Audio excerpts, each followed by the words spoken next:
If I could only take 5 lures or rigs with me bass fishing, these are the ones I would take. These aren't the best bass lures out there, but they're definitely my favorite, and I won't leave home without them. I'm going to go through each one of them. I'm going to show you how I fish them, what I like about them, what I don't like about them, and some things that I learned while using them. So let's start with number 1, and that's the Texas rig. The Texas rig is my go-to rig. The biggest reason is that it's so easy to use. You can fish every single plastic in your tackle box just using the Texas rig. If the bass seem picky, then all I have to do is change out plastics. This is the Texas rig. It's very simple. It's a worm hook, a bullet weight, and a bobber stopper. You don't even need the bobber stopper. Now I recently just started using the bobber stoppers because you can adjust how far you want that weight to travel. If the fish seem to like a dead fall better, move the bobber stopper up. Then what's going to happen is that weight falls and the bait comes after. If you don't want a slow fall, push the bobber stopper up, and now you can jig it. If the fish are being picky, you can just change plastics. You don't have to retie nothing. My favorite is the Berkeley Power Hog and the Watermelon Candy 4-inch. If they don't want to hit creature baits, you got multiple options. You got worms, Senkos, the new fuzzy Senko, flukes, salamanders. It's endless. The combinations that you can have with the Texas rig using plastics is pretty much endless. It allows you to fish it slow, it allows you to fish it fast, it allows you to do a lot of different things with one setup. Another great option, if you kind of want to get the bait presented a little bit better and cleaner and you want to get rid of that bullet weight, you can use weighted worm hooks. These are great. The only thing, when you use these, you have to start the hook first, come through, and then bring it, the eye, through that hole you just made, and then tie it on. You don't want to stretch it over the weight. It will break the plastic. Ask me how I know. But yeah, overall the Texas rig is my number 1 choice always. If the bass are being picky, I just switch baits. It's so versatile in more than just one way. You can fish it fast, you can fish it slow, you can change plastics without retying. It's a great setup, great rig. It's my number 1. Now my number 2 favorite bait is the Chatterbait. These baits are fantastic. I have 2 of them right here. You can get them in different colors. It's like fishing a jig on steroids. It has that same profile of a jig, but this added flash is fantastic. The vibration that it gives off, I don't know what it does, but it just drives them insane. So if you have really cloudy, stained water, you can go with the darker color. Darker will pop out and stained and cloudy water a lot better. Now this would be also a good choice for stained water as well, especially with the gold blade. I feel like the gold blade is a better option for dirtier water. One of the reasons why it's my number 2 choice is that you can again fish them so versatile. You can easily take this trailer off and put on something totally different and it will change the size and the way it works. Now it's even bigger and it has even more flash to it. This is a great way to get the bass going when the water isn't clear. This is a great way to have a really nice big meaty bait for the bass to grab.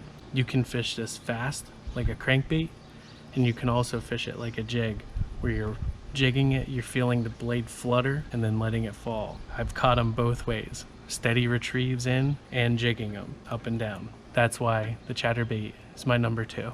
But if you want to cover a lot of water, you go to my number 3, and that's the crankbait.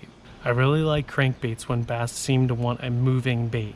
They want to chase it down and eat it. One of the best advantages of a crankbait is how you can manipulate the retrieve. You can slow it down, speed it up, and pause it. And sometimes that little pause will get the fish to commit. I can't tell you how many times that I went and was reeling in a crankbait and then I paused it to itch my nose or something like that, and bam, that's when the strike happened. I really like crankbaits when I'm at new water. I can throw one of these on and just cast and reel in. Not only do they come in different colors, you can get them in different sizes as well.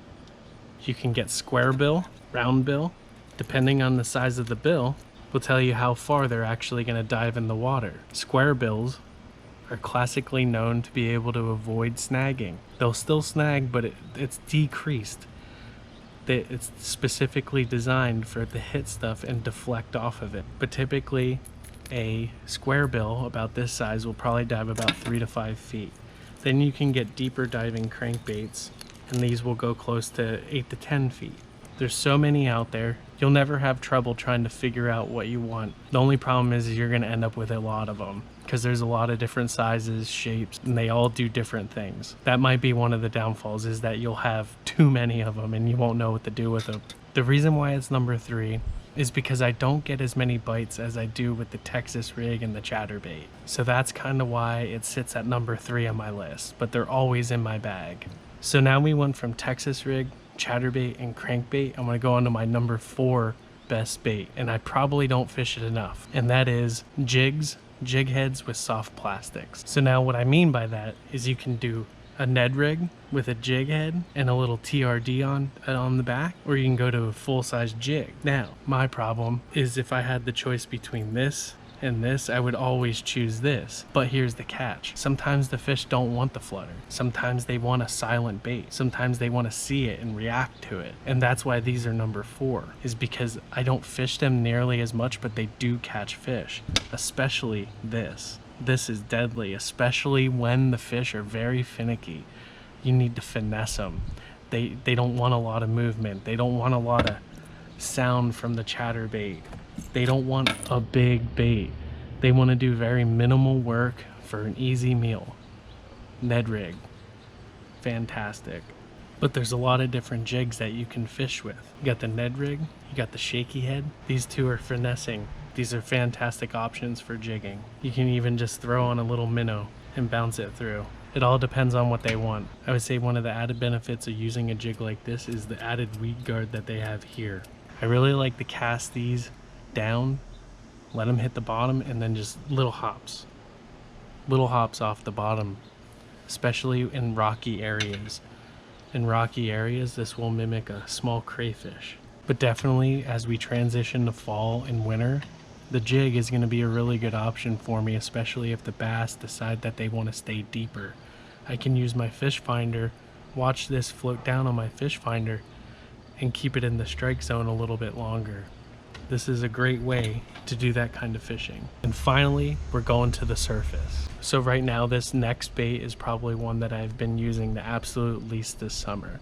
I have a lot of confidence in using it, but I haven't been very successful, so that's why it kind of stayed in the bag. But it is something that I will not go out on the water without, and that is topwater frogs and Zara spooks. I have not had very good luck using them this year in any body of water, believe it or not. So that's why it made number 5.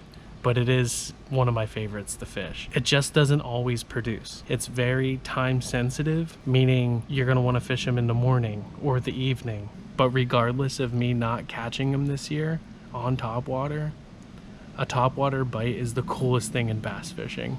I really like fishing frogs, and in this I'm also going to include, when I say frogs, rat baits. It's the same profile, same concept, just a different shape. On this one I snipped off the tassels because they kept biting the back. So I snipped them off. This is my smaller frog. This is the larger sonic boom frog that I just picked up. But I tend to fish these around weed beds and scum, where the weed, scum, and the beds make a canopy, and you cast that on top. The bass will come out of them, or they'll wait for the bait to come off the scum, and then they'll get them. You can also fish them around lily pads. The one thing I noticed about frogs, though, is that I don't always get the best hookups. And I think it's mainly because I was using mono and fluorocarbon as my main line. Those lines have a tremendous amount of stretch. So when you're fishing through weeds and scum, that stretch could delay or not allow the hooks to penetrate that far. What I recently did is put braid on the rod that I'm gonna fish topwater. That way I don't have to worry about line stretch, and I should be able to increase my hookup ratio using frogs and topwater baits. So other than topwater frogs and mice and stuff like that, you have Zara spooks. These are fantastic. These are good walk the dog baits on top, and they have a rattle. And again, they come in different colorways. And the walk the dog pattern is a fantastic topwater retrieve. You're not going to throw it out there and it's going to be perfect. It's going to take you some time to figure it out. It's kind of like a rhythm. You want to do a steady reel and retrieve. So if I had to rank these 5 right now, this is where I'm at. Number 1 is Texas rig. It's my go-to and it's easy to fish. Number 2 is Chatterbait. It's newer to me, but I really like how versatile it is, and I like the feedback that I get when I'm fishing it. I like the vibration that you can feel in the rod when you fish with it. It's a great bait. Number 3 is a crankbait. I don't get a lot of bites with it, but it's great for covering water, and it's a must-have in your box at all times, especially in deeper lakes as the weeds start disappearing. And number 5 is Topwater. It might be number 5 on my list, but it's number 1 in excitement. It's number 5 because you can't always use it. I know the other baits you can say the same thing, but you're not always going to get topwater bites throughout the day. I'm not saying that you won't, but it's very likely that you're going to fish this early morning or late evening. But there's still nothing like seeing a bass absolutely crush a spook or a frog on topwater. But the biggest thing that I want to get across with this list is that these aren't the 5 best baits for everybody. They're just 5 that I personally like to fish and that I have become successful fishing with. And some of the baits I'm still learning how and when to use them. And I think that's what makes fishing fun. You don't have to have everything figured out.